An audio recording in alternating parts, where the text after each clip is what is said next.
John Lilly once put it this way: there are no limits at all to the human mind whatsoever, except those we impose on ourselves because of our beliefs.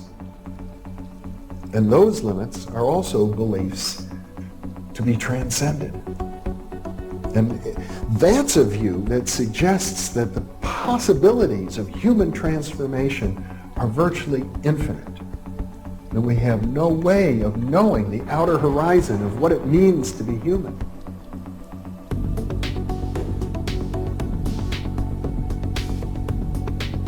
And really, to understand all this, everything, you have to go very, very deep into a study of history, consciousness, neurophysiology, everything. You have to be the supreme eclectic type of leaning, and you really have to be wanting to know who you are and what everything's about.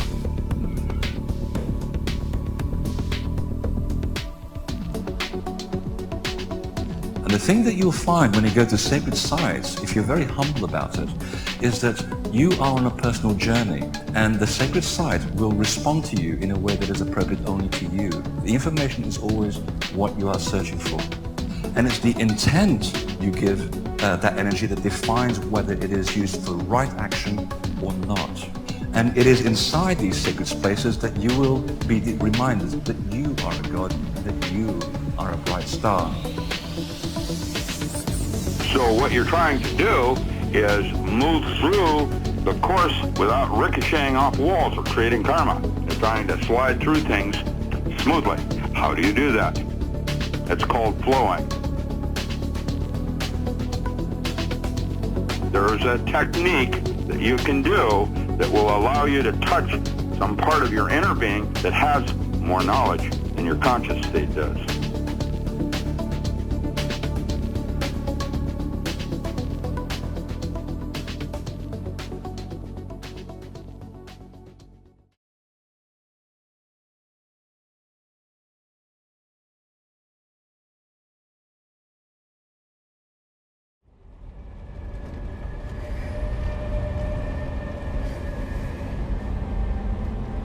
I don't know.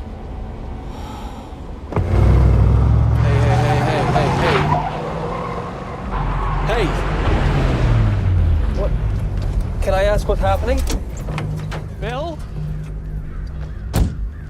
Bill? Bill, what are you doing? What are you looking for? A sign from God? Some sort of pioneer trek into the desert? Hello? Bill!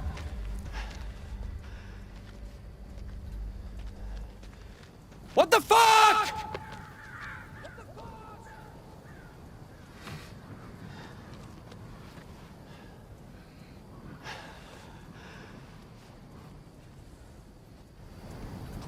Just take a moment. Look out. I'm not sure why folks need to call such things a sign from God. Why not just appreciate it?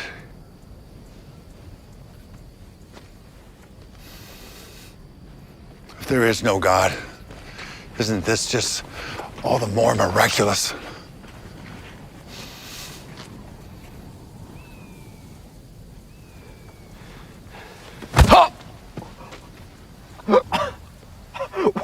Breathe. From here. What I'm saying is be here and listen. The gut is wiser than most people think. It's a compass. It'll give you all the wisdom you need.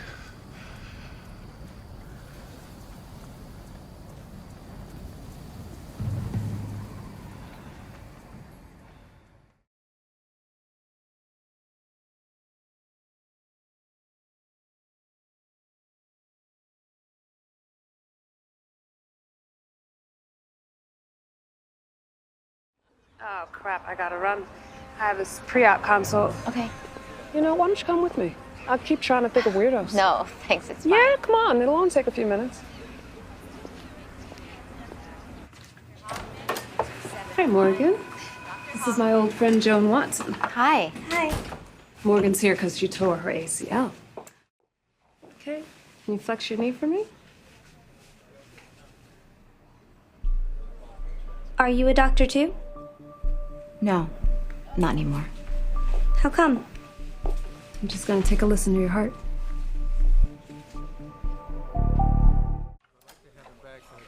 Thanks for your help in there. She's been pretty scared. Sure. Hey, sorry if this is weird, but I noticed something in there. Splinter hemorrhage under her toenail? Yeah, she's a soccer player. She probably just jammed her toe. It happens all the time. Or it could be endocarditis. Joni, come on. She's a healthy 12-year-old girl with a bum knee, not an IV drug user or someone with a congenital heart defect. I just checked her heart. I heard no murmur and no rub. If she has endocarditis, she could crash during her surgery.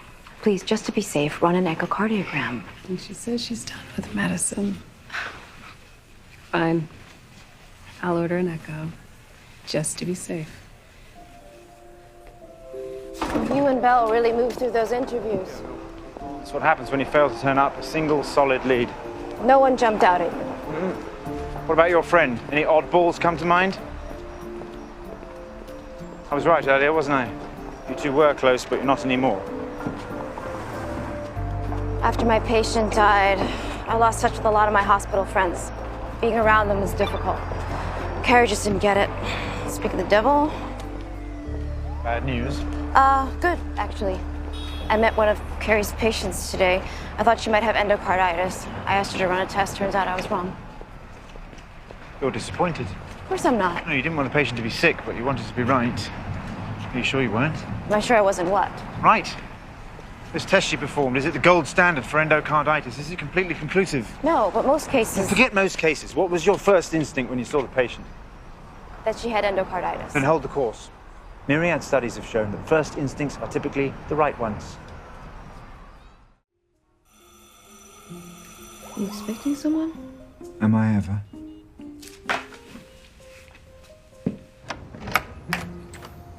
Mr. Holmes, right? We met the other day. Joni's friend. I got your information from Bruce in the morgue. He seemed to think I might be able to find her here. Watson! It's for you! Carrie.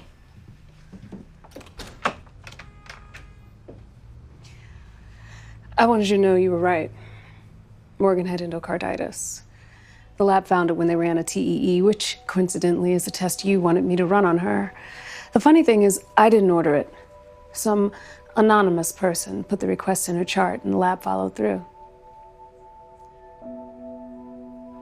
Remember in our vascular rotation how the chief resident always used to say, better lucky than good? Sounds to me like you were lucky. Yeah. I guess I was. I know what it's like not to be lucky.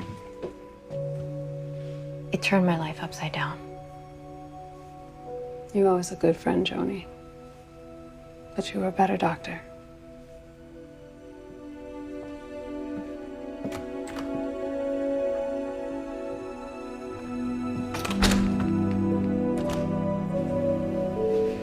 Aren't you full of surprises? Of course you're listening. Altering that girl's chart, saving her life. Apparently your instincts were spot on. Well done. Thank you.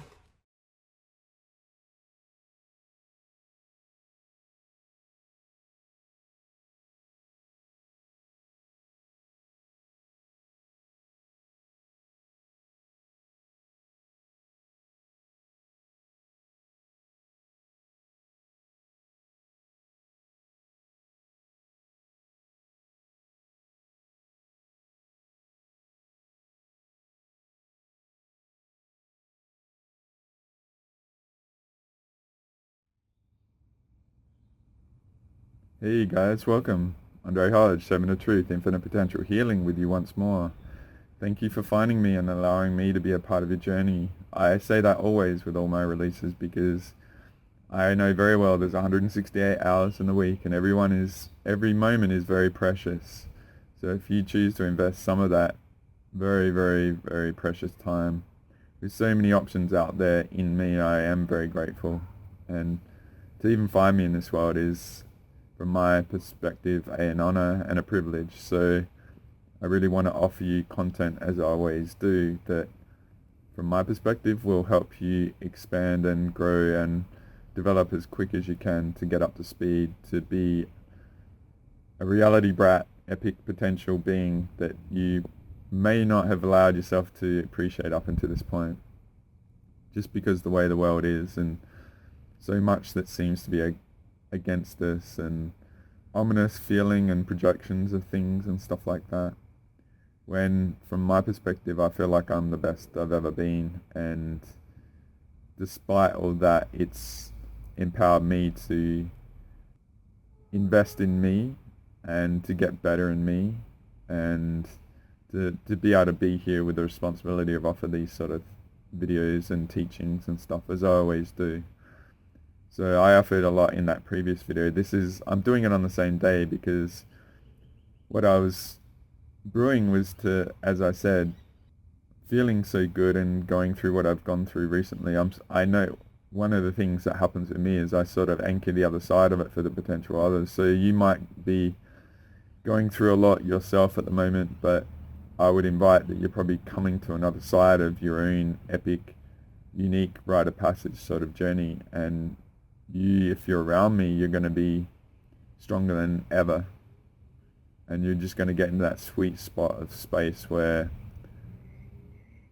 in real time and mastering the moment, you'll be able to navigate everything and appreciate all data around you and trust and know what to do when the moment is upon you, with all the data and ability to acquire all the information and variables that will help you navigate in the moment, right? So the first part that I offered,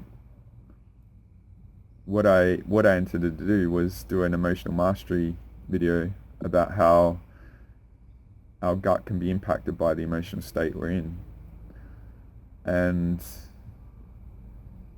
as I said in the last video, not by design or to make you feel inferior or anything like that. I just try and impart the data to all the levels of the audience that are out there. Some people are very vast and perceptive, so some of the things that I offer is aimed to offer the mechanics of the frackery going on so that they can embody them and get a reference of it and decode everything and then work through it themselves and take it all apart, because that's what a lot of the sessions and GSF missions have been about. That come out of sessions is that we worked out the misguided stuff going on to individuals and we track it all back and pull it all apart, which from my perspective has been a part of the byproduct we're at now, where a lot of the big structures that I've offered, such as the 10,000 central suns, identifying the pure source, 22D Mars, the 1000D dragons, Natalie, who's working as a CEO for outing all these frackers, and the oversoul of Metatron redeeming himself for all the stuff he's done and stuff, which is quite challenging to a lot of people, and I appreciate that. So I would offer, just go back to the video, maybe one or two before this, the unknown video that offered a lot of the mechanics, because one of the negative things done to a lot of people is there's wiping tech in us that can be a violation that blocks us getting a reference of all that sort of perspective and truth and in feeling it out for yourselves and stuff. So that's why I offer an overlap in many of the videos with many of the concepts, just so if you have been wiped in since the past video, it gets through, as I feel my left thigh right now. So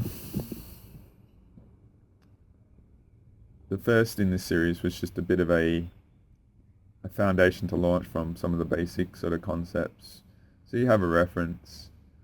And I'll show you an image. Right.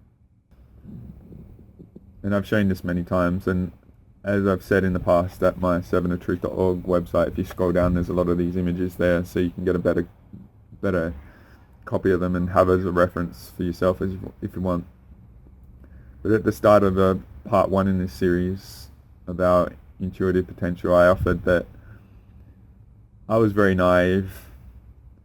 I felt like there's this clear plain sailing space, which from my perspective is 22D and all that sort of stuff, because this is what we've worked out the mechanics with some of the people that have been heavily targeted and stuff, that are very, very, very, very talented on the perception level. But going back, I think it was in the Amir video that with him I worked out that it was the oversouls that were holding our intuitive potential, the awakening, because the coast wasn't clear and all that sort of stuff, and that's expanded because one of the other epic allies, we worked out that they'd captured millions of oversouls and were keeping them out over in Nibiru or Phantom Earth or the Phantom Matrix, and substituting negative oversouls to derail people and all that sort of stuff. So that concept that I offered back then has expanded, but plus all the Sabrina Wallace, and as I said in the start of the last video, the recent weeks I've been hitting the books quite hard with these teachers that I visited in the past, but also appreciating that it feels like from the structure of the universe we've done a lot of big stuff, and including the moon clearing about a month ago now. So there was a moon video maybe 3 or 4 before this as well that I worked out thanks to some people, and expanding on that the moon was wormwood, and then that night we cleared the moon on the Sunday after that release. Right. So since I'm doing a bit of an overview of many months, is thanks to all these missions and influences and working out things like the code stealers and the Ayani perpetrators that are in the community playing false victims and stuff that probably are in our DNA, that they pillaged us from way back then, that makes us gravitate to them, and the Stockholm Syndrome and stuff, that this is far more complex than what I appreciated. I was a bit naive. I said I had kumbaya-itis, that this is all organic when it's actually the battlefield. It is as it's always been, but it was vaster. So the Sabrina Wallace with the IT and the internet body of things, where what's gone on in the last few years with Chaos 19 is actually to put us into a internet of things, harvest our energy and codes and all this sort of stuff. So if you watched Echoes Part 12, the second half of that is very detailed in these sort of things. So I invite you to go and explore that. But what I'm aiming to do with the series is be a bit more, it's not aimed to be too complex. It's aimed to offer you some empowerment in some foundational components that might be the edge to get through this. So as I said in the last video, the Dean Radin stuff and Malcolm Gladwell was a teacher that entered my life in about 2005. And I've dropped him many times, but I haven't actually shared any of his stuff. So what I went and read, I hit the books, so to speak, on a lot of lectures and stuff, and I found some really interesting, cool components. Alright, so I'll just move on from this. So I've mentioned this particular teacher out there called Malcolm Gladwell many times, but I've never shared any of his content.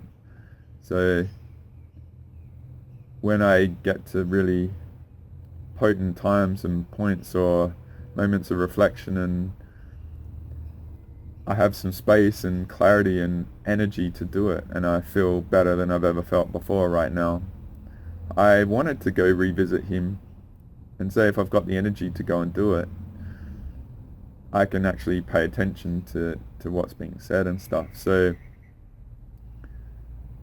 I've been brewing to offer some of his content for a very long time. And so I went and watched a couple of lectures, and I was going to do a positive thing relative to his stuff.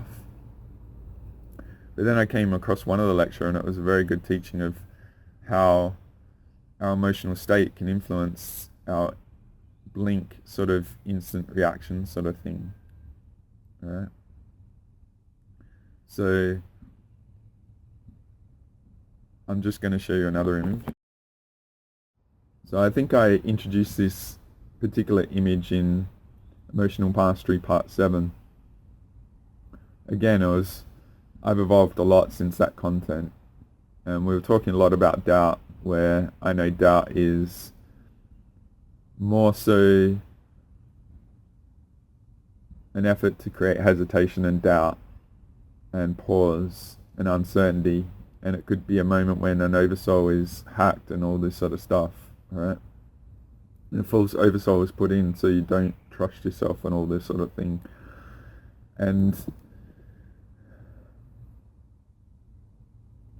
so in that video, I offered this video how our perceptions will be corrupted by our emotional state, which, and depending on the life force and energy we have, we might only be able to process certain amount that doesn't allow the full spectrum of things, of all the data on offer. So our perceptions might be very limited to, say, 3D 5%, when there's all this data around all the time, and some of the components are irrelevant, some of them are, and it's about able to process at the highest level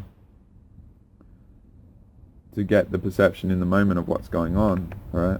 And so from my perspective, the emotional state that we're in has a huge impact. It's foundational, and that's why I've done the Emotional Mastery series, which if you've invested in, I hope you've gained a lot from it, all right? But the thing about the gut is it can be so quick. It can go into the uncertainty and the unknown of the data we acquire. We don't have reference of it because it might not be present in our reality, so we might not trust it, right? Not only that, we might actually pollute the perceptions that we have to do acts based on the data we're acquiring, or even the influences to go down negative paths and stuff, or perceive things incorrectly and then act and then have consequence, which this clip I'll show you with Malcolm Gladwell is a perfect example of that, right? So I just want to invite you to contemplate these things. I'm not wanting to make this too heavy, but just imagine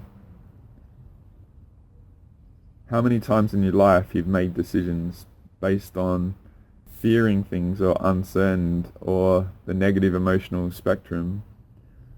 You know, if we take from a simplistic level that there's two core emotions, love and fear, and the love state, it's in harmony and balance and fully revitalizing our organs. If you've watched Feeling is Prayer, Emotional Mastery Part 1, or the effect fear has, our uncertainty, we put horse blinkers on, which this clip from an awesome lecture of Malcolm Gladwell will absolutely highlight, right, how the emotional state of fear can affect us and limit the data that we're willing to accept, because the uncertainty is pumped up and we might act on that and have consequence.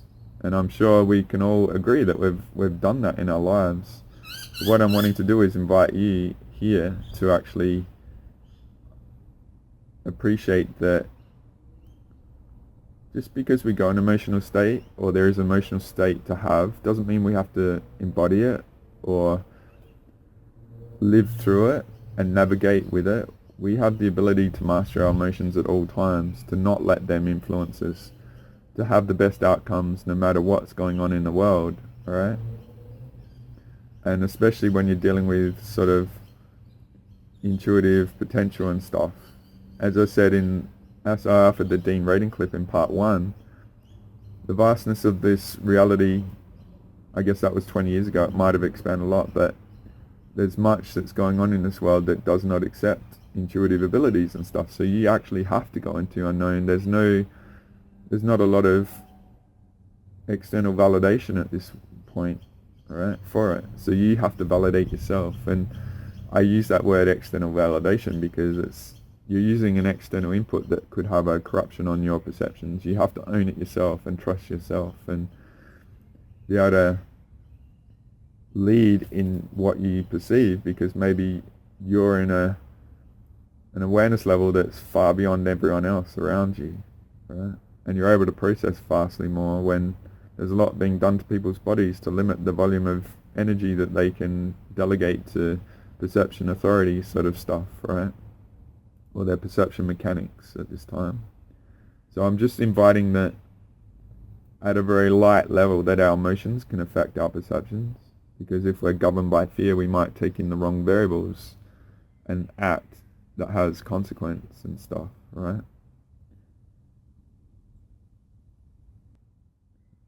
This part 2 of our intuitive potential is all about how the sort of emotions that can pollute our perception, that can have impact, that we may necessarily not need to go through. I know in me it took many variables in my journey, such as going through poverty and not having much food, where I had to budget my emotions, to realize that a lot of what we experience in our body might be an automatic reaction to things. You know, like when birds react and they want to fly away from uncertainty or threats. So there's a fight and flight that might be automatic, all right? In many things relative to the scenarios where we might find ourselves in. And me, by just saying that, is offering that we might be a passenger to what our bodies do and not realize that we can actually change the mechanics and not react or be a passenger to the body effects, such as your adrenals being triggered and stuff like that. The other thing is, many things out there might use what I call our kryptonite, things we care about, against us, to use leverage against us. So if you've read the revocation that I've done, the infinite potential revocation, the first main section is all about things that we might have to forgive ourselves for because we've done acts in the past where things we care about were used against us, i.e., you know, if you're a parent and children are used against you, they might have to contort to the will of something external and keep them safe and stuff like that, all right? So the other thing is about hesitation and that instance of inaction that might be the difference of many things. And in the Malcolm Gladwell clip that I'll offer, talks about police and reacting and gunfire and stuff like that. They've only got 2 seconds to react in many instances, and what you do in those 2 seconds. So hesitation can be because of the emotional reaction to a moment of things, could be the difference between it all, right? Of you seeing something or not, or particularly the way it's been, say, for me and the people around me, is if something's going hard at you on an influential level, then that hesitation might be like an eternity for the influence to try and get into you, right? This is a good teaching about what hesitation and doubt and those things we care about can be used against us when we still have a choice to master the moment no matter what, right? So yeah, just hesitation, doubt, your kryptonite being used against you. This video, as I said, is all about those variables in the emotional spectrum that might have a negative consequence that can influence us at any moment. But what I'm doing is inviting you, they're always going to be there. It's just the mechanics and the way you navigate by experiencing them can change outcomes, right? And have a better potential. And if they're deliberately done to you, then you might negate their ability to be weaponized against you. So I'm just offering that in our bodies we can do whatever we want in any moment. Just because there's variables going on doesn't mean we have to experience things a certain way that might have a detrimental effect. Okay.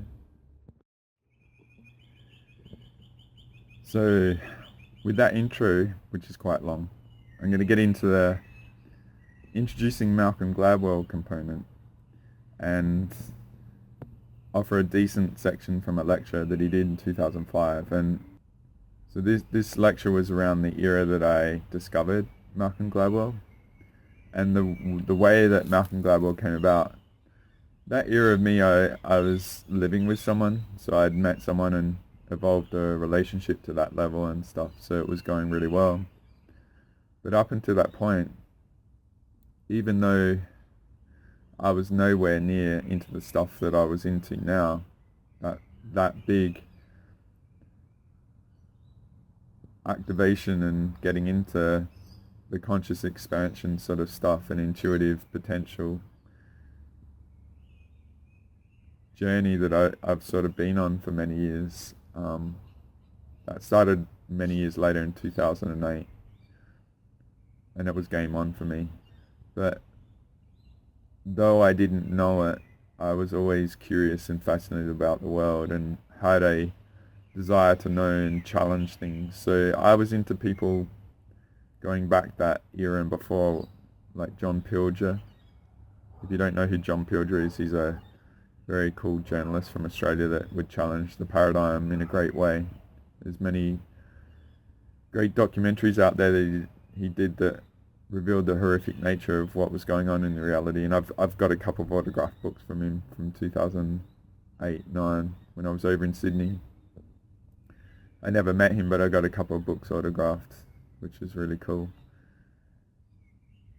And I was into,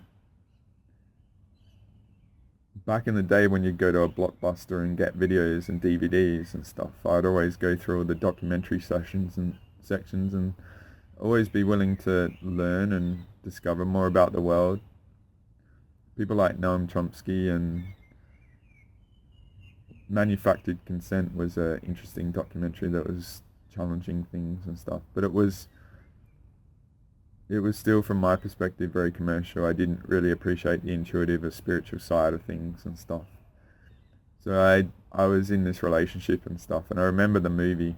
It was Harrison Ford in a movie called Firewall, where, ironically, me being an IT engineer, he was a network security admin for a banking system, and his kryptonite was used against him in that movie, where his family was taken hostage to use as leverage to do compromising acts for the bank, so money could be stolen and all that sort of stuff. I haven't watched that movie for a long time. It's a pretty cool movie. You may not have heard of it, but it's 2005, I think, with Harrison Ford and Paul Bettany. So back in the day when you used to hire videos and DVDs, there'd be interview sections on them, and it doesn't happen now, but there'd always be makings or cuts or edits and stuff like that where you could watch extra content of the releases. And in this particular movie there was an interview. So you know how, like, if actors are going to market their movie, there was Paul Bettany and Harrison Ford together, and they were talking about things, and Harrison Ford was talking about this movie and doing things in the moment and Blink and Instinct, and he brought up Malcolm Gladwell's book Blink, and my ex and I were like, hello, who's this dude? Because it was really cool listening to Harrison Ford talk about it, and you know, we were into self-improvement and stuff at a very light level back then.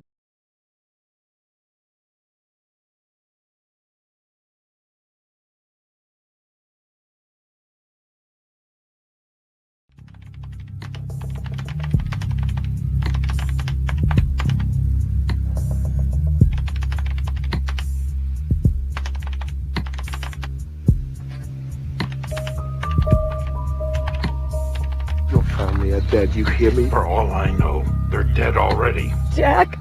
Put the money back or I'll put a bullet through her head. Coming into a picture that's already has been started and then stopped, and the dynamic was difficult, and the script was, we weren't quite happy with it, were we? And you had some, lots of ideas. Well, we weren't all happy with it at any one time. Some of us were happy enough to start shooting, yeah, and then we found that the studio wasn't so happy with what we had wrought. And we overcame that resistance, and then started shooting. Well, I think the main issue was articulating the plot and the mechanism by which the money was to be stolen. And there were a lot of options. We had to find an option that not only made relative sense to people in the banking community and had the smack of truth to it, but it had to be observable.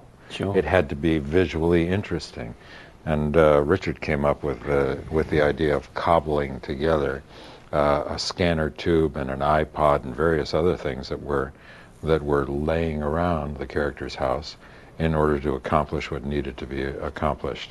You didn't like too much bits and pieces, did you? Was it Mr. McGovern you called it? MacGyver is a very popular series, television series. What I didn't want to do was to have it get to be too complicated for the audience to understand. And you're right. You have the right balance. Whatever balance we obtained was out of to the death struggle between us, which is probably not a bad thing if the film turns out all right and nobody dies. No, that's so true. Nobody died, and the film turned out okay. So it was probably worth going through all of that. Nonsense. Yeah, it was. All today we've been doing press today, and there's been the questions. They say, so what is it like working with Harrison Ford? You know, is he? And I always say you're demanding in terms of you won't do anything unless you know why you're doing it. I think the reason I don't do it because if I don't believe in it is because then I can't make the audience believe in it. Absolutely not. And it really comes down to that's why. Sorry. Making each moment work. Yeah, to act well, you've got to believe in what you're saying and the dialogue and everything else. Well, don't you have to obtain the same belief to direct a film? Oh, yeah. To know where to put the camera and how long to take with something and what tempo and energy should be obtained, and how the character should define, particularly attend to the intention of the scene. I never think about it. Oh, shit. You know, it's so much. It's I don't really. I suppose it's the doing. You just got to turn up in the morning, and you've got to do so much stuff. I'm reading a book called Blink, which is about the battle between the conscious and unconscious mind, and how the real critical information that we use to chart our path through life is that supplied by the subconscious in instinctive snap judgments. But these visceral choices are pretty instinctive.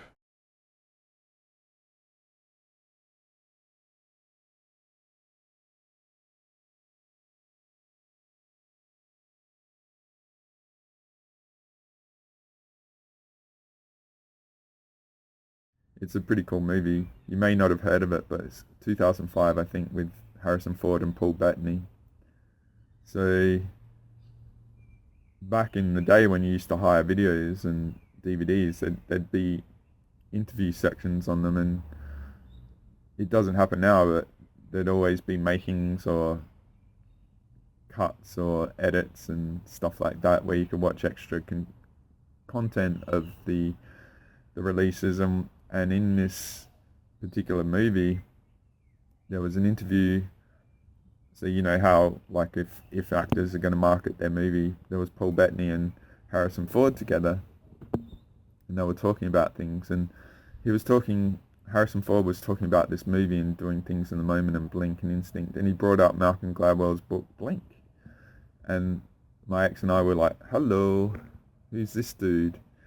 Because it was really cool listening to Harrison Ford talk about it, and you know, we were into self-improvement and stuff at a very light level back then. But so what happened was, this was, I don't know, 2005, 6 maybe, and so the book had been out for a little while, but unless you hear about him, you probably never heard of Malcolm Gladwell before. But from my perspective, as I said in the last video, Tipping Point, I think, is the first one, then Blink, and then the one beyond this one, Outliers, is very potent. Those three I found awesome, and I highly recommend them for anyone that's looking to develop themselves intuitively. Blink is very, very cool, but Outliers was also very cool for me because it was all about identifying, you know, like I include Michael Jordan dunking at the end, and I always talk about Tiesto or Ayrton Senna or other people like that are very high level, high achievers that give it their all in any moment, and they just seem to make things look very eloquent and simple and effortless. But there's all these, and I'll just use, for lack of a better word, geniuses out there that seem to make things look easy. But what Malcolm Gladwell did in his research in the book Outliers, he went to many of these sort of people and he did homework on their journey and stuff, and there's a component of luck with these people, and that's definitely there and stuff, but there's what he found a consistent theme with, say, a master pianist or Michael Jordan or whatever. They put 10,000 hours in, right? So there's no substitute for hard work, and that's always been a bit of a mantra for me. Like, I always work hard, play hard, or do the best, or leave no stone unturned, be relentless, and all that sort of stuff, right? So those 3 books are very potent in that, and that's an era 20 years ago now, 15, 20 years ago, where I embodied all those sort of things. And The Blink is a very, very potent book, and the first section of it's all talking about, and the reason why I'm offering it here and relative to the instinctive, like our intuitive potential theme that I'm in part 2, and the reason why I included a bit more of an extensive Dean Radin clip in part 1 and made it a separate video, is that he talks about gut instincts in that as a low form of intuitive talents that we all have, right? And what I'm offering in, say, this, and I'll probably do a part 3 where a positive aspect of the Malcolm Gladwell aspect, I felt it was very potent to offer the fear consequential aspect of our blink, instinctive instincts in the moment of what can happen if we don't master our fear and stuff, right?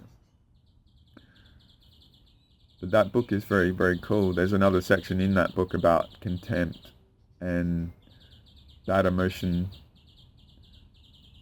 You know, like in relationships, if a partner has contempt for a partner, he goes to this very masterful emotional relationship expert and uses like 126 emotional variables in conversation. So you might have couples come in and do a video interaction with each other and stuff, and he can, this professor doing studies and stuff, could identify all the emotions being experienced between a partner. And he used this really cool example of this couple and a dog and stuff, and the professor running it, or the guy running the program, he said, oh, the female's got contempt for the partner, so the relationship is doomed. And it seemed very superficial on the top and stuff, but so I've known all these things and the emotional states of people, and I've embodied them for 20 years, right? So if you do things for people and they find the wrong in all that you do, right, when there could be a whole spectrum of, you know, say particularly me as a healer, done a lot of healings for people for free and all that, and then they turn on you and stuff. There's contempt, and that means, from my perspective, the relationship's over and stuff. So you've just got to be valuing yourself and, you know, not tolerating crap sort of thing, those sort of things. So I learned a lot of these sort of things in, thank you to Malcolm and what he's offered and stuff. And obviously 20 years ago I was very raw and still developing and insecure and all sorts of stuff and not knowing the world, and they were a great ally to me, and I've never forgotten the components in that. But what I'm offering here is that I'm trying to inspire you to recognize how potent your gut intuitive instincts are, that you may not appreciate. Perhaps you're governed by, for lack of a better word, the negative aspects of the emotional spectrum based on fear that have a life force cost in your body that limit your perception and talents. That might be the driver to navigate down the wrong path or see information wrong or to see the data before you a certain way that might have a negative outcome to your journey, sort of thing, if that makes sense. So what I'm trying to do is inspire you in this video is to recognize the fear and nullify it. You don't need to go through it, because what I'm going to show you might happen to you. Probably not so in an extreme level, but it's deliberate in that extreme nature of what he talks about, because I'm sure, like me, there's many times in the scenario that I'm in, I've navigated based on emotions and being a passenger of such things as fear and them having negative outcomes on my life, let alone my perceptions of data out there. So what I'm aiming to do with this particular video is to help you realize the effect that, say, fear can have on your perceptions, to then recognize it and nullify it, to not allow it to be such a potent component in what you're seeing before you, to then inspire you to navigate the right way through a scenario that you might be in, let alone everything, right? Because if I go to an image that I've shown in the last video, this is one I've been showing quite a few times in recent videos, but it's very worthwhile. The reality of the vastness of what is out there is the unknown is massive, and what we know is finite compared to that, tiny. But we're in this journey to discover the unknown, let alone what is out there lurking that might be trying to get to us and hinder our journey and influence us. So what I'm just inviting is that, yes, fear is always a variable we can embody that might be a part of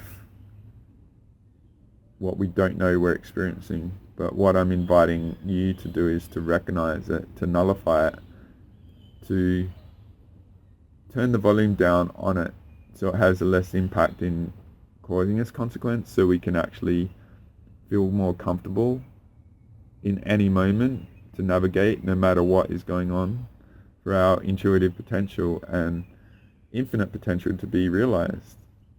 Because once you get over that hurdle, and it might be a tough journey to realize that you don't even know you're doing it, let alone to realize and what to do about it.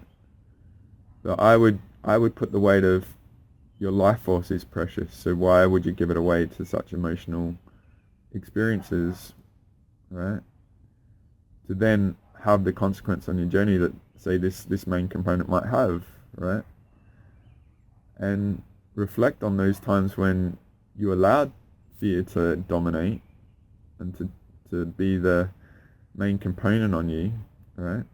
And I'll show you the other image that might be a influential component to corrupt your perceptions in a moment, to navigate a wrong path, right? You have the power in any moment to experience and feel what you want in your body. It might also indicate that there's some negative influences going on that aren't allowing you to master yourself, but I'm just inspiring you to realize that you can actually determine what you want to feel in any moment, to be an ally, to perhaps have all green down the bottom and be vaster and find the right path no matter what you're in that has the best outcome for us all. Alright? So with all that, I want to, if you've never heard of Malcolm Gladwell before or had the privilege of hearing him, this is 20 years ago, so as I said, those 3 books were pretty pivotal to me. I haven't really explored much beyond then. He is quite commercial, and you may not agree with all the perspectives of people he talks about. They're just all great teachings to recognize all the variables that make up certain people out there if you do read the books. So, because we've got a lot of context of those people now. But without further ado, I want to have the honor of, if you've never heard or listened to him before, perhaps the first time you've heard of this amazing teacher out there called Malcolm Gladwell, with this journey in one of the chapters of his Blink book that is very, very rich, alright, for us all right now, on many ways. I'll just offer this, alright, as well. And this was a cool part, with all that brewing and building up.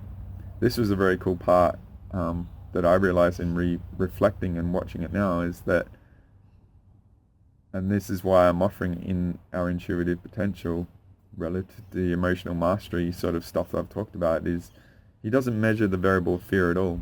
He goes into this autistic spectrum and all this blah blah blah, but that's where I don't agree with him, and that's cool. But you can employ that appreciation that you have if you've explored my content relative to emotional mastery, of how simple and elegant it would be in those moments for the people involved here to make a different choice if they didn't allow fear to govern them. Right? So I'm offering that as a teaching here, that it's very simple to see the cause of this issue as fear, which Malcolm doesn't talk about. Right? So enjoy this clip and enjoy Malcolm. He's an awesome teacher, and if what I offer you here inspires you to go get those books, I highly recommend it. All right, so I'll see you on the other side.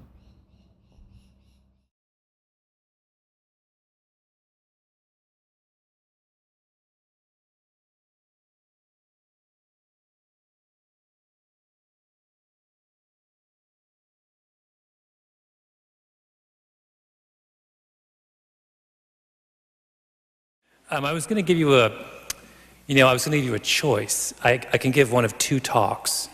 I have one that I can just do off the top of my head, which is lots of fun. But I gave it at Elliott Bay last week, and I feel guilty doing it again here.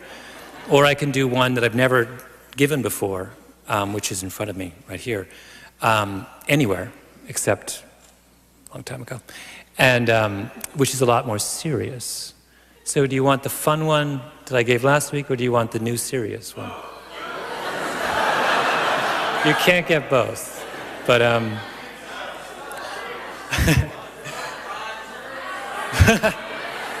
I should have asked that in a way that was that actually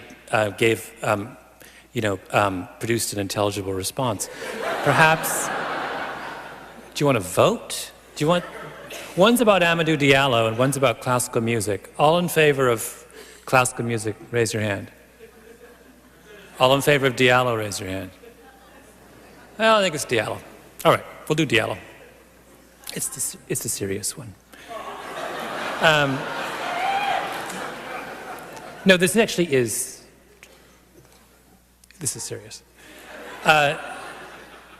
This is a chapter of my book.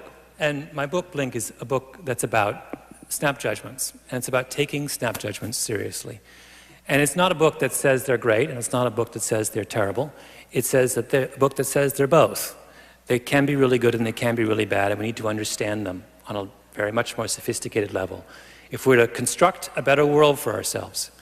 And one of the chapters that I have is a story of the shooting of Amadou Diallo, which, as many of you will remember, is a case that occupied the headlines 5 or 6 years ago in New York. And Diallo was from Guinea in West Africa. He's 22 years old. And he worked as a peddler downtown. He had one of those little carts that he sold like scarves and socks and things on 14th Street. And he's really short. He's about 5'5" or 5'6" and about 150 pounds. And I tell you those little details because they're actually important, because this is a case that's all about the details on one level or another. He lives in a part of the Bronx called Soundview, which is in the South Bronx. And in the late 1990s, it's a pretty bad neighborhood. There's been a lot of drug problems in it. It's actually was an open-air drug market a block over. And it's one of those little narrow old Bronx streets. And they have these 2-story red brick apartment buildings. And Diallo lives on the 2nd floor. And on the night of February 3rd, 1999, he comes home from working a long day on 14th Street. And he has some roommates. He goes up and he sees his roommates. And then for reasons we don't quite know, he goes downstairs, probably either to smoke a cigarette or just get some night air. And he stands in the vestibule of his building, right? Of his own building. Just stands. And it's about midnight, February 3rd, 1999. As he's been standing there for a couple of minutes, a car with 4 plainclothes cops drives down Wheeler Avenue, where he lives. And they see him, right? See this guy standing outside a house. And there's these 4 guys in the car, and they're all white. They're all plainclothes cops, and they're part of a special, what's called a special street crime unit. And they're all rookies. They're all pretty raw. And they're all wearing, vests, goose-down vests with bulletproof vests underneath them. And they got 9mm on their hip, and all wearing baseball caps. And the names are Ken Boss, Sean Carroll, Richard Murphy, and Edward McMillan. And Carroll, who's in the passenger seat in the front, spots Diallo standing there. And he says, hold up, what's that guy doing there, right? Now, Carroll says later that he thought that Diallo was either resembled a rapist they'd been looking for in that area, or that he was a lookout for a push-in robber. And a push-in robber in New York is where you hit all the buttons on the, in the vestibule until someone opens their door and you push your way in and you have a little lookout outside. He thought maybe he was a lookout. Anyway, so and he also, because he thinks this because as they drive past Diallo, who's standing in the vestibule, kind of looks curiously at them, pokes his head around. So they stop the car, and they back up, right? And Ken Boss is driving. He's backing the car up Wheeler Avenue. And Diallo's still there. He doesn't move. And they can't believe it. They're like, why isn't this guy running, right?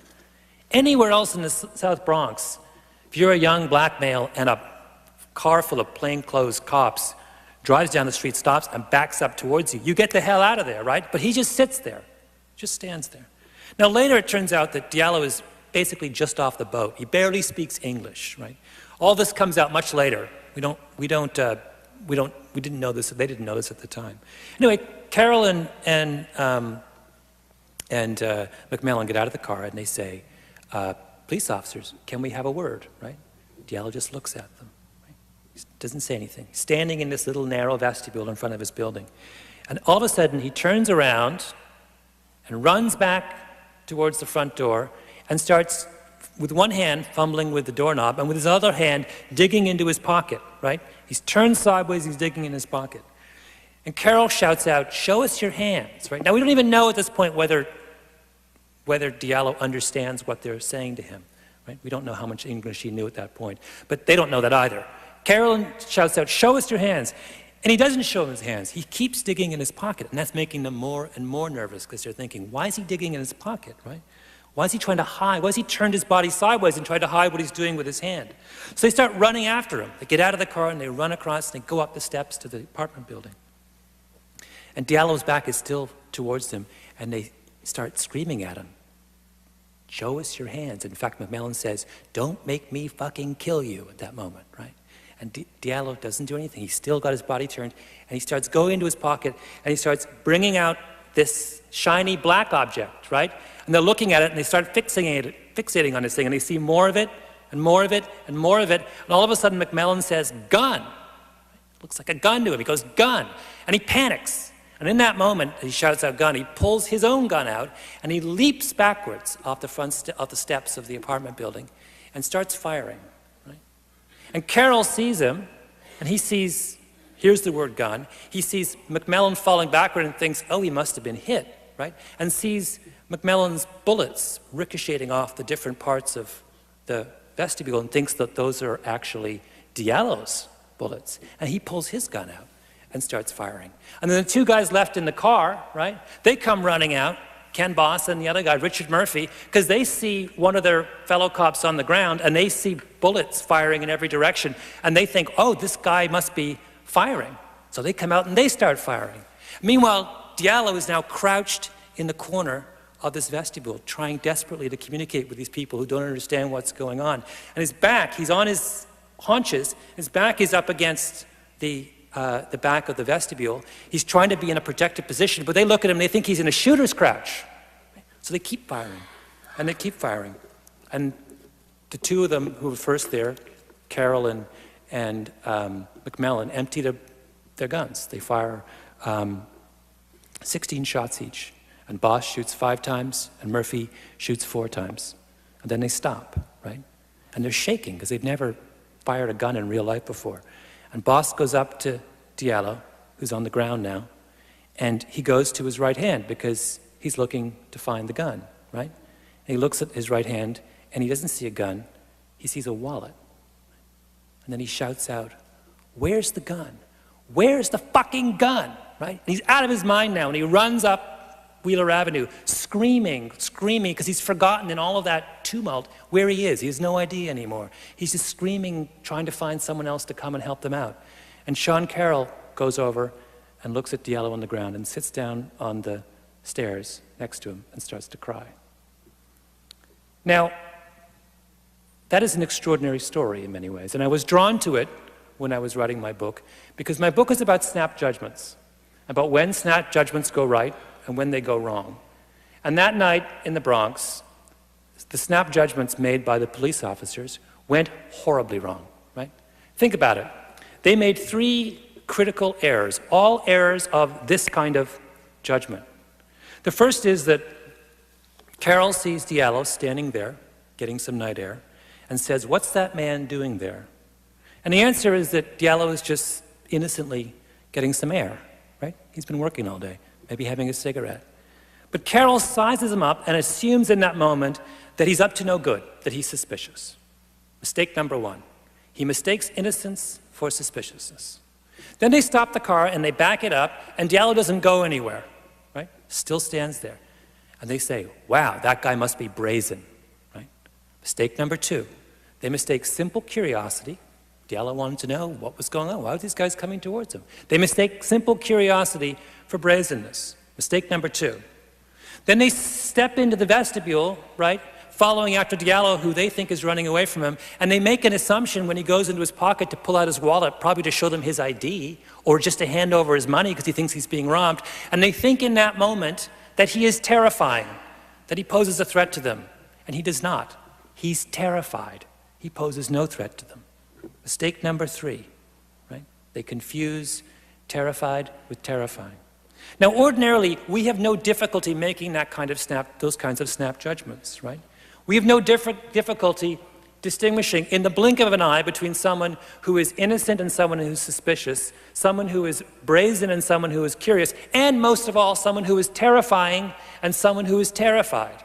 We're hardwired to do that. Any one of you walking down a street at night can look up at a figure approaching you and instantly have a sense of whether that person poses a threat to you or not, just by looking at their silhouette, in no more than a fraction of a second. Yet for some reason, in that moment, these police officers were completely incapable of making the kind of snap judgment that all of us make successfully all the time.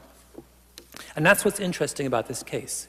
It is this really extraordinary case study into the fragility of our snap judgments, about the kinds of things that throw off our ability to successfully read people's minds, which is in this case what this was all about, right? They had to get at Diallo's intentions, to be able to draw some successful and accurate inference about what he intended to do in that situation, and they failed. I think by looking at that case, we can pull out some really important lessons about the kinds of things that derail some of our fundamental abilities as human beings. Now, I call this kind of mind-reading failure, this inability to make correct snap judgments in social situations, momentary autism in the book. And I use that phrase because autism, the simplest definition of autism, is that it is the neurological condition that prevents one human being from reading the mind of another, right? People who are autistic suffer from what they call mind blindness. They can listen to your words and they can observe your actions, but they cannot infer intentions. Right? They can't interpret what you are doing. And I think one of the arguments of this chapter is that in certain kinds of situations, all of us behave as if we were autistic. We become momentarily autistic. We become gripped by the same problem that people with autism deal with every day of the week. And I think it's a very, very common kind of failure. And part of what it means to understand why things sometimes go horribly wrong, I think is to try and understand and appreciate the causes of this kind of momentary autism.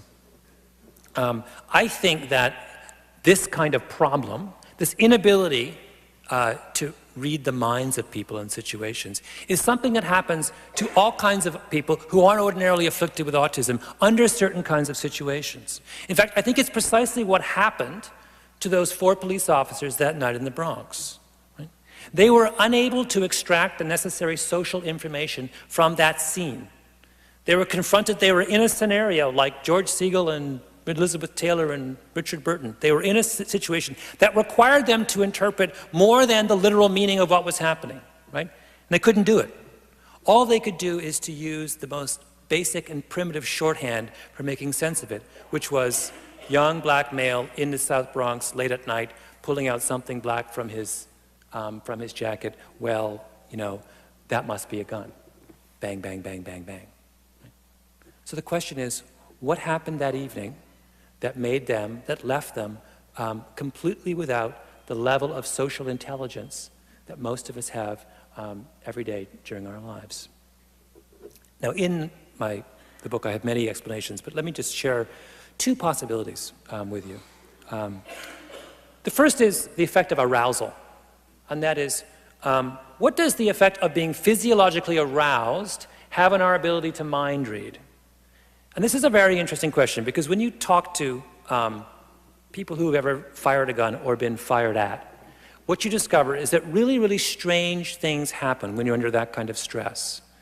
For example, there's a wonderful book actually written recently that is just a series of accounts of police officers talking about what happened to them when someone fired at them or where they fired. And what happens is that you have a kind of tunnel vision, and your hearing goes. One of the explanations for why in situations of extreme stress, police officers keep firing, they always seem to fire too many bullets, is because they can't hear their gun go off.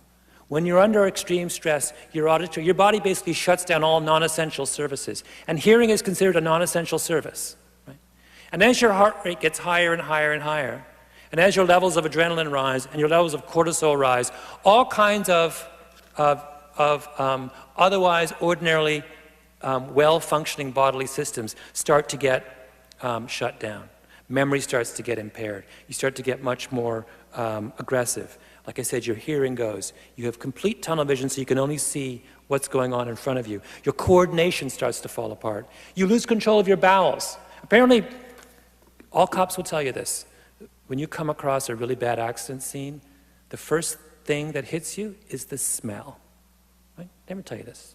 But that's because when you're in a terrible accident, your body shuts down non-essential services. And I'm sorry, when you're about to die, bowel control is a non-essential service. Right? You smell an accident scene long before you see it for that very reason.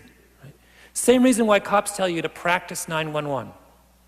I don't know if you've ever heard this, but cops will tell you you should practice dialing 911 once a week.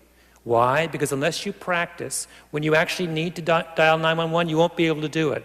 Why? Because the burglar's in the next room, your heart rate's at 175, you've got adrenaline and cortisol flowing through your veins, you can't find the buttons on the phone, or you can't remember 911, or you don't remember to hit the send button on your cell phone after you dial it. All those kinds of skills that we take for granted in ordinary life vanish in moments of extreme stress, right? This is precisely the reason why so many police departments in recent years have begun to ban high-speed chases. It's not just because bad things happened during the chase, but that's part of it, but that's not the real issue. The real issue is what happens after a chase. Because pursuing a suspect at a high speed through residential neighborhoods is precisely the thing that causes people to go into extremely dangerously high levels of arousal, right? It puts you into that state where you can no longer think clearly, where you can't, I've talked to police dispatchers who will tell me, when you listen to a police officer on the radio during a high-speed chase, their voice is an octave and a half higher, right? They're screaming at this high-pitched tone. They've completely, because it's so utterly terrifying to be driving down some street at some incredibly, chasing some bad guy. You have no idea whether some kid's going to run out into the street. Can you imagine a state that puts you in? Right? Think about Rodney King. Lots of discussions with people about Rodney King. I was out talking to all these guys at the LAPD. And even people who thought that was the blackest hour in the history of the LAPD said, you know what, it had very little to do with race. That was about what happens at the end of a high-speed chase. You chase a guy for 20 miles at 100 miles an hour through residential neighborhoods, and when you get out of the car, you are a monster. Right? Rodney King could have been a little old lady and they would have pounded her with a nightstick. It's, and by the way, someone else pointed out to me that the last 3 race riots in this country have all happened because of what cops did at the end of a high-speed chase. The 2 Miami riots, the last one in '86, and the LA riots, right? Why? For that very reason. Because a police officer at the end of a high-speed chase is no longer in control of himself and no longer capable of making any kind of sophisticated snap judgment about the situation he is confronted with, right? He is reduced to his most base instincts, into the most literal reading of the situation. And that's what gets police officers into trouble. And I think that's what is happening, in a certain sense, that night in the Bronx, right? Those cops are charging up the steps after Diallo, and they lose their ability to make any kind of sophisticated reading of his emotional state. They're blind to that. And what are they left with? Just the bare, literal facts of the situation, which is, as I said, it's a young black man late at night in the Bronx with something dark coming out of his coat. There's another element here that I think is really important, and that's time. And that time has a real influence on the quality of our snap judgments. Now, this is an odd thing to think about because usually when we think about shooting and about shootouts between, we have a kind of Hollywood notion of what shootings are. And in Hollywood, when a cop's shooting a bad guy, it takes place, over 10 minutes. And they're hunkered down, they shout out things to each other, and they roll around, and they run after each other, and everything is incredibly drawn out. And you get a sense that that's how shootings are. That is nothing like how shootings are. If you look at real-world shootings, they're happening so quickly that the ability of anyone involved to make any kind of sophisticated judgment is completely impaired. Let me give you, I talked a lot when I was doing my book with Gavin de Becker, the guy who wrote that wonderful book, Gift of Fear, and who runs a bodyguard agency in LA, security agency. And he's a student of political assassinations. And he's studied all the tapes, all the assassinations we have on tape, he's studied them and broken them down. And he was telling me about, he did an analysis of the shooting of Reagan in March 30th, 1981. And we all know that story. Reagan's coming out of the Washington Hilton, there's a big crowd of people around him, they're shouting out, Mr. President, Mr. President. And all of a sudden, John Hinckley comes to the crowd, you see this arm appear, he's got like a .22 in his hand, and he fires 6 times, right? Boom, boom, boom, boom, boom, boom. And he hits James Brady, and he hits a Secret Service officer, and he hits the car, and he sends a bullet through Reagan, and there's 2 other shots that go awry. Now, here's the interesting question about that. How does Hinckley get off 6 shots? You thought about that? Reagan is surrounded by bodyguards, by trained Secret Service officers who are incapable of stopping someone from coming up and getting off 6 shots. Well, here's the answer. Because the total time that elapses from the moment John Hinckley appears till it becomes obvious that someone's pointing a gun at the president, to the moment that he lies on the ground having been wrestled down by Secret Service officers, is 1.8 seconds. In 1.8 seconds, you can't do anything except reach for your own gun, right? There's no time to make any kind of rational judgment. In fact, de Becker has this really wonderful riff where he says that bodyguards should not carry guns. And they shouldn't carry guns because when an actual attack happens, it happens so quickly that the last thing you want a bodyguard to do is to waste whatever 1.5 or 1.7 or 2 seconds they have going for their gun. They don't have time to get their gun out and fire a shot. The only thing they have time to do is to interpose themselves between the attacker and the person they're protecting, right? That's all they have to do. And if you look at the Reagan tape, it's really interesting. Here's what all the bodyguards do. You see this one guy who's like walking behind Reagan, right? Hinckley appears, and this guy, here's how he spends the 1.8 seconds. You see him go into his pocket and pull out a big submachine gun, at which point Reagan's been shot, right? And by the way, what are you doing with a submachine gun in the middle of a huge crowd of innocent people, right? So they don't have time. If we speed things up, people don't have time to react. And there's some really wonderful research done by a guy named, it was also done, a similar research was done here at the University of Washington, where they do a kind of computer simulation of what happened with Diallo. And what they do is, they sit you down at a computer, and they flash a black male face on the screen, and then they give you, one of 2 things will happen. Either a gun comes on the screen, and if a gun comes up, you've got to hit a button here, and if a wrench comes up, you've got to hit a button here. And they want to see, how often do you make a mistake? How often do you call the wrench a gun or the gun a wrench? Now, there's all kinds of interesting findings to this. One is that if you flash a white face on the screen first, you're far less likely to make a mistake. Right? Our snap judgments when we're confronted with a white person first are a lot better. Right?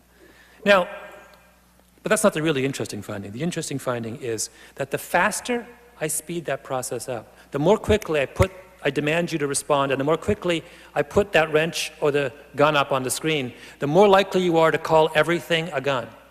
To the point where if I get it as fast as we can humanly do it, all you do when you see a black face first is just go gun, gun, gun, gun, gun, gun, gun. Right?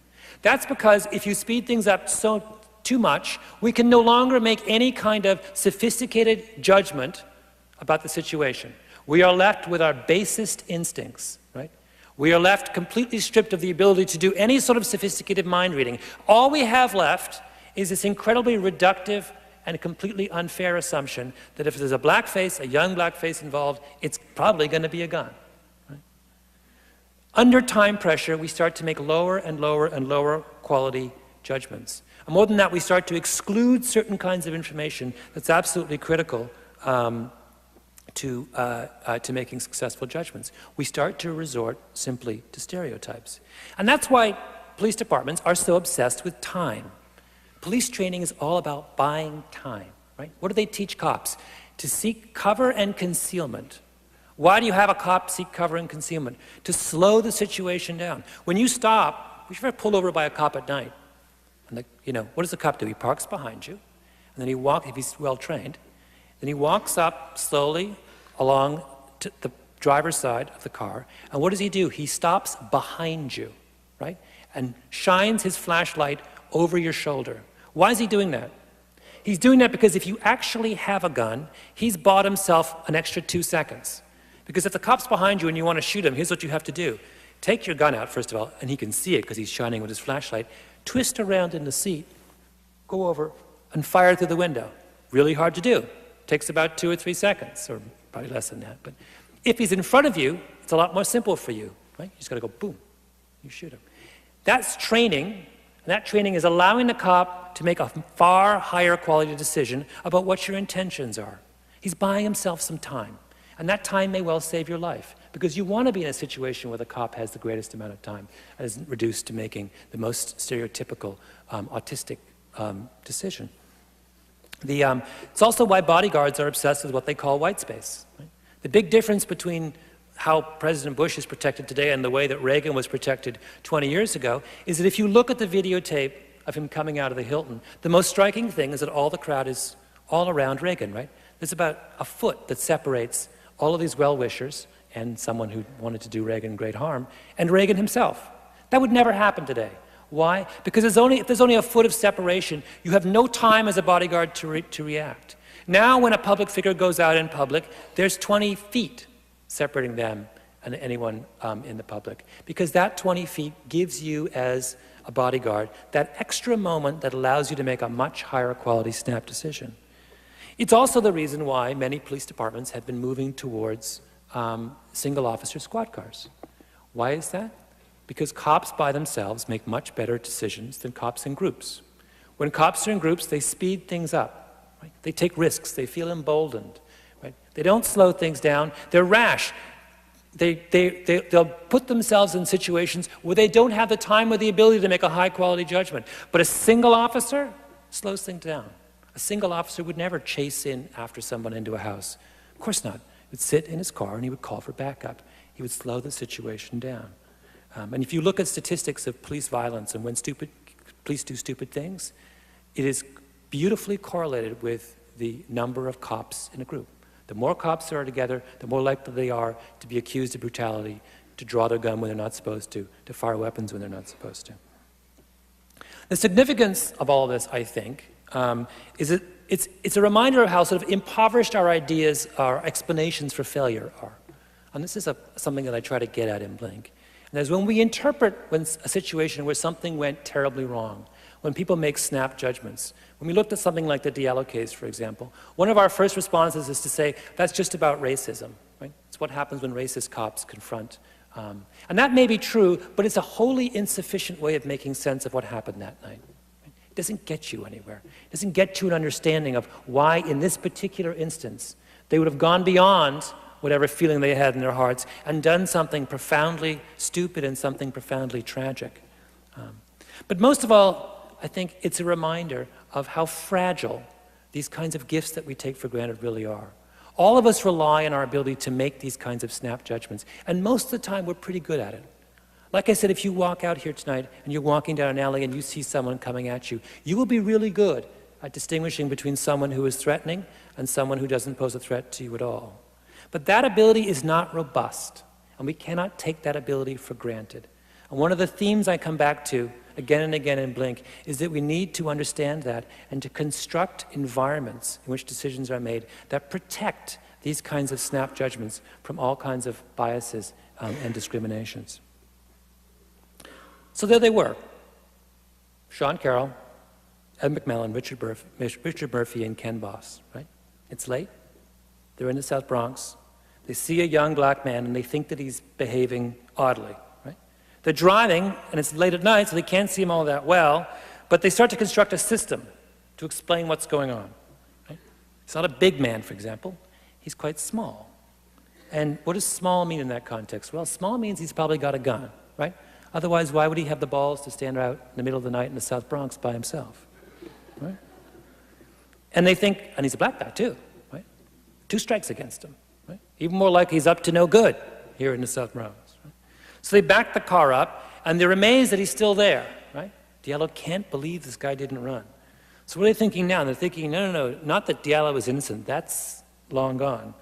Their second mistaken assumption follows from the first, that he's got to be some kind of badass to still be there. Doesn't even care when a carload of cops pulls up, right? And they get out of the car, and McMillan says, police officers, can we have a word? And Diallo runs back into the house because he's terrified, right? But that moment, that possibility for mind reading is lost, right? They don't understand the situation from his perspective, which is they can't read his mind. His perspective is, I'm alone out at night, and 4 very, very large white guys with big, bulky chests, because they got bulletproof vests and puffy vests on, are coming after me, right outside my house, for God's sake. Of course he's terrified, right? But that's lost because now they're in pursuit. They're having their own little version of a high-speed chase, right? And their heart rates are their hearts are up to 175, and their adrenaline is coursing through their veins, and their cortisol is elevated. And they're not experienced officers. They're totally raw. They've never been in this situation before, right? And Wheeler Avenue, the key part, like I said, it's the old part of the Bronx, and the streets are really, really narrow, and the sidewalk, there's no median. The sidewalk is flush with the street, and the apartment buildings are flush with the sidewalk. Right? From where the cops are sitting to where Diallo is from here to the edge of the stage. So there's no white space here. There's no time here. This whole thing is incredibly compressed, right? So Diallo's running, and these guys are chasing after him. We've got this kind of high-speed chase situation, and their heart rates are now at 200. And Diallo's got his back inside the vestibule, and he's got his back behind them, and he's digging in his jacket for something, right? And Carroll and McMillan, they haven't taken cover. They have no concealment. They have no way of slowing this situation down. They're in the vestibule with him, and he's right in front of them, right? And Diallo pulls this thing out, and it's a wallet, right? It's this, right here. It's this little black wallet. But all they see is the tip of something black, and it's really late. It's the South Bronx. It's a black man, and things are moving really quickly. And everything we know says that when you have a black face and things moving really quickly, people will make the mistake of confusing guns or wallets for guns, right? And in any case, Carroll and McMillan are completely autistic at this moment. They're not reading minds anymore. They're completely locked in with the tunnel vision on this little thing happening. They're as locked in as Peter was when he watched, Elizabeth Taylor and George Siegel and Richard Burton, and he was fixated on the light switch behind Richard Burton's head. So Carroll yells out, "He's got a gun." And McMillan panics and jumps backwards and starts firing blindly, and those other 2 guys come running out because they hear a shot and a man down. And what does a shot and a man down mean in that situation? It means one of our own has been claimed by a bad guy, right? So they come charging out of the car, and they're no longer thinking either. And their hearts are in their throats, and they've never fired a gun in anger before. Right? And the next day, the papers made a lot of the fact that 41 bullets were fired in that moment. But police officers with a semi-automatic can fire 41 bullets can empty their revolver in 2 seconds. Right? In fact, that whole instant that I've been describing, from the moment they stop the car to the moment that Diallo lies dead on the ground, is probably about 7 seconds. Right?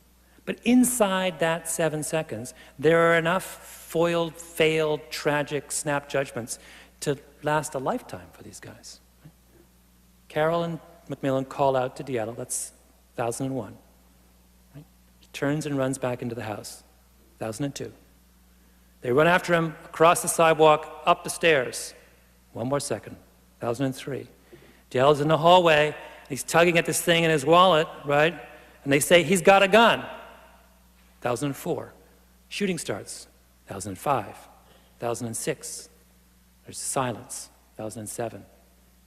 And then boss runs up and looks down the ground. and sees a wallet where it is supposed to be a gun and says, "Where's the fucking gun?" Right? He runs up Wheeler Avenue screaming and screaming, and Sean Carroll comes up and sits down next to Diallo, and he starts to cry. Thank you.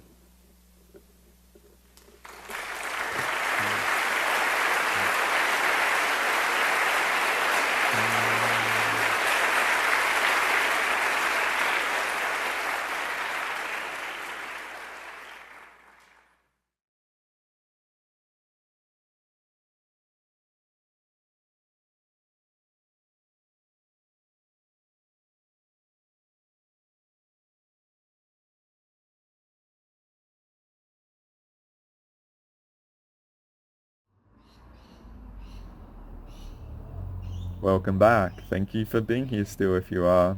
I'm not sure how long this video is so far because I've done a couple of recordings in the same day if you noticed. But yeah, I really hope you gained a lot from this and this particular release so far. To realize the potent variable that fear may have that you don't even know, that potentially has governed so many choices in your past, that now with this you can appreciate you in that moment, in that history of yourself. You could have had a different path based on your emotional mastery in the moment, right? So yeah, very interesting about this, and isn't he an interesting character and teacher and great speaker as well, and sharer and imparter of knowledge. And as I said at the start, when I watched this, and the reason I offered this now, right, about the negative aspects of the impact of our gut instinct, because I want to offer some positive, maybe a part 3 will be a positive reflection of what he offers around our intuitive and gut instincts and stuff, is and I use the word negative only in the fact that there's an infinite level of possibility before us in any moment. And he talks about the blinkers, the horse blinkers. So if I show you the image that I showed before, if we just appreciate this relative to the corruption or the pollution that emotion might have on the data before us, right? Just think about what those police officers were doing and their interpretation of the data around them based on their fear, okay? And then he talks about the horse blinkers with people in fear and in adrenals and stuff like that. They're not able to appreciate all the data going on. When the bottom is, imagine you're in meditative emotional mastery, and when I discuss things like emotional mastery, it's not about suppression of any emotions. It's about having every emotion on tap as a variable to explore in any moment, right? You just don't need to go through it, alright? You track back the reason why you're going through it, alright? And just appreciate from the perspective of these police officers, and don't feel bad about negative towards them or anything like that. Just appreciate it as a teaching scenario that's quite extreme, that's very rich for the appreciation of fear that can have on our gut instincts, right? We don't need to go through any of these emotions that have physical negative life force harvesting consequence on us just because the scenario is what it is before us. Just feel what it would be like to be an emotional master of that scenario and every scenario in your life, so you can appreciate all the data at any moment, right? And then make the best choice in it, alright? To navigate and get through and overcome. Like you said, the 2 seconds and stuff, right? Just realize how quick your gut comes in and how quick your body might react in its nature. You might be interpreting what it's saying, right? Incorrectly, right? So instead of fear, it might be, yes, this is a variable, this is a truth. The body consciousness, as I've talked about, might be trying to offer you confirmation of a navigation, and most people are just so used to being muted and non-experiential and non-emotional and stuff that they don't like it when the body kicks in. They have a negative association with the technology kicking in, when it might be just a incorrect interpretation of it, and so the unknown is triggering fear, okay? when it's not actually that dialogue going on in your body tech, right? So all these things, I'm just trying to offer that there's another way potentially in any moment, that maybe that fear is limiting the variables that you think are on offer. And like, the really cool thing they said is like, practice dialing 911, because in the moments you're a passenger to it potentially, you're not in control. So I'm inviting that you can be in control in any moment, in any time, and not be governed by the reaction to the scenario before you, especially if it's the unknown, alright? So I'm not trying to make this content too daunting or too advanced. I'm wanting to offer a foundation that there is variables that for us all, and even myself, like revisiting this stuff that's rich and empowering, and then I get inspired to offer this stuff to you and impart it to you in this way, that to inspire you to take yourself to the next level and navigate whatever it is might be before you without the governance of the automatic reaction to the unfamiliar that might be associated with fear. It's not about suppressing fear, but it's recognizing why it's there and employing it, you know, expanding, using the energy of fear to take on more data and make better decisions, alright? I'll show you the context image again. So I've shown this many times in the past, but just see, the police officers were in fear, so they limited their context of the data and variables to navigate. They had a negative outcome. Whereas if you're in emotional mastery and you're realizing, hey, there's fear here, but I still don't need to react automatically, I can take on more data. If they had investigated more and they found out that he didn't speak English, so he was intimidated by 4 potent people coming towards him, sort of thing, right? His body reactions, you'd appreciate it. It's like, just take a step back and chill, alright? So I hope this offers a lot of context for you. Perhaps you can measure events in the past where you automatically reacted when you needed to come up with a choice point in the moment, and we're in the unfamiliar. So maybe you went down the wrong path based on emotional sort of stuff, or maybe at the moment, because of some of the stuff that I've been a part of or whatever, is quite intimidating, so you feel inferior or in fear or hesitation, or your kryptonite is being used against you, so to speak. So you're charting a path that's most convenient with all that, when there's potentially a path of leadership in all that you can choose that no one else is ready to go down, right? An anchor for the rest of us, okay? Or you can be a perception leader in amongst all the uncertainty and empower your gut, right? And that's what this is about. This is about realizing there's so many variables at play in any moment. You've got a lot of wisdom from your experience where maybe you've had negative outcomes. So do you need to go down that path and that same pattern, or can you learn from it and employ all the data and all the tech in you to maybe go another way?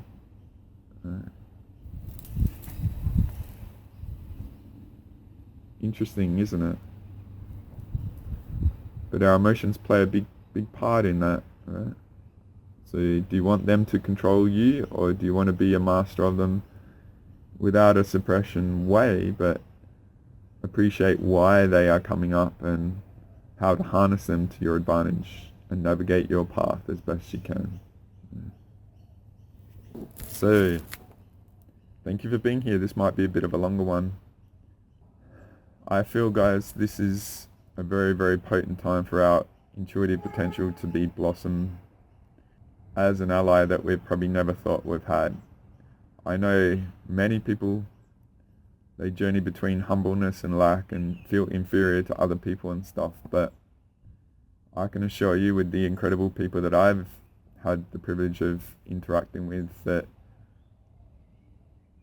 everyone has so much more on tap than you presently realize. And it just might be the stuff that you've been through in life, or the people around you have quashed you or diminished you or never given you the encouragement or whatever and stuff, but that's where we have to have the courage to lead ourselves and accept ourselves as being more, not in a delusional, influences sort of corrupted society way, but just in governance and comfort in ourselves, and truly appreciate that every moment we've got more in us on tap, ready to be realized, and our avalanche of potential to unfold. Alright, so I'm not wanting these to be too heavy and stuff or too advanced, but I really hope this series, if you've explored it up until now, and all the other content that I've offered has been an ally for you to help extract that out of you and own it now, when there's so much on offer, seemingly so much against us, but it doesn't mean you have to fear anything. So I really hope this inspires you. Perhaps go out and get those books and read them and study them and appreciate what's in them, and expand your courage to own your gut and navigate free of fear and totally potent in any moment. So thank you for being here, and thank you for allowing me to be a part of your journey as always. I hope you get a lot from this. And until next time, guys, lots of love. See you next time.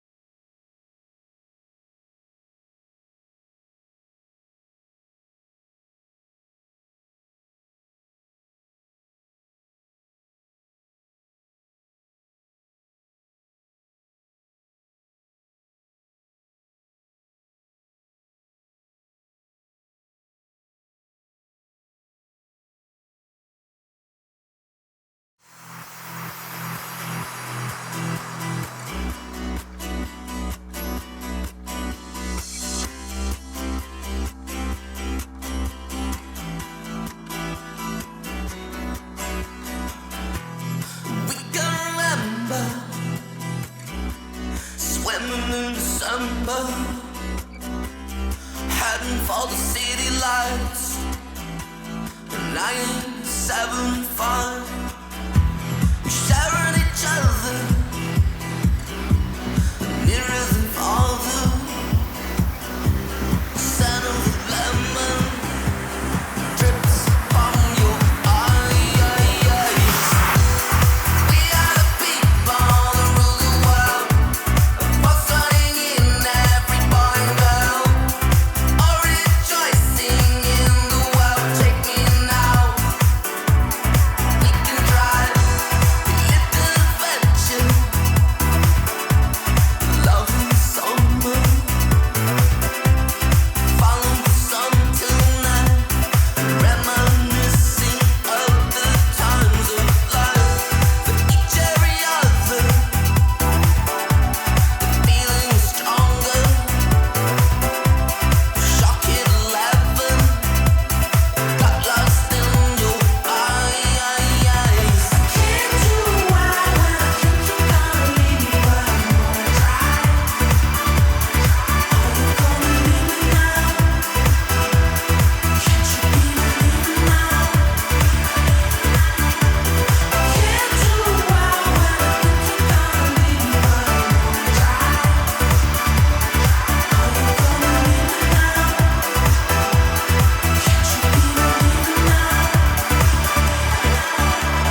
John Lilly once put it this way: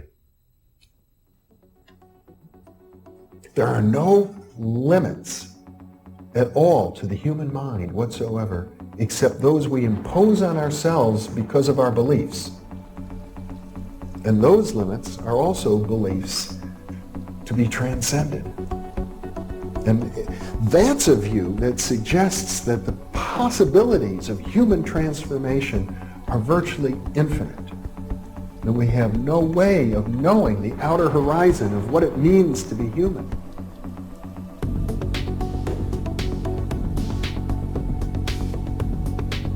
And really, to understand all this, everything, you have to go very, very deep into a study of history, consciousness, neurophysiology, everything.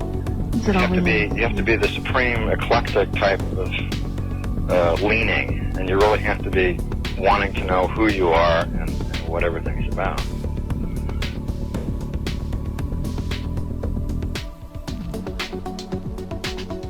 And the thing that you'll find when you go to sacred sites, if you're very humble about it, is that you are on a personal journey, and the sacred site will respond to you in a way that is appropriate only to you.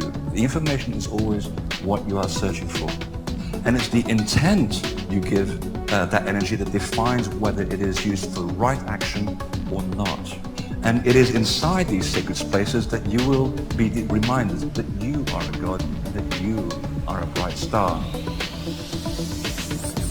So what you're trying to do is move through the course without ricocheting off walls or creating karma. You're trying to slide through things smoothly. How do you do that? It's called flowing. There's a technique that you can do that will allow you to touch some part of your inner being that has more knowledge than your conscious state does.